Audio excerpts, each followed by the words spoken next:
હાડકામાં દુખાવો ચાલુ થયો છે, આયુર્વેદિક દવા પીવી પડશે.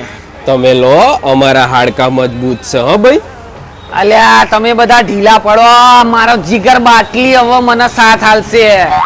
ડિસ્પોઝેબલ ગ્લાસ છે કાકા, તમારે શું કરવા છે? આ આપણે ગરમીમાં પરબડી ચાલુ કરીએ છીએ ને એટલે જોઈએ છે. ના ના, ડિસ્પોઝેબલ નથી. અમને તો એમ હતું કે જાત્રા કરવા ગયા છો તો અમારું તો ધ્યાન જ નહીં આવે, પણ તમને અમારું બરાબર ધ્યાન આવ્યું. બાકી માલ લાયા ખરો? લાવું તો પડે ને. આજકાલના જુવાનિયાઓ આપણને હલકામાં લઈ રહ્યા છે. હવે આપણે આપણી કેપેસિટી બતાડવી પડશે. મને થોડુંક જ આપજો યાર, મારી કેપેસિટી નહીં. અલ્યા ભાઈ, આ તો તાજો તાજો પીધેલો છે. અમે તો આપણું જ નામ આવે એવું કે સોસાયટીના વડીલો પીવા સાથે. ના ના કાકા, તમારું નામ નહીં આવવા દઉં હું. હો હા, આપણે સોસાયટીના બધા વડીલો સંસ્કારી છે. આખું બહારનું કાવતરું કરી ગયું છે. એક્શન લેવો પડશે.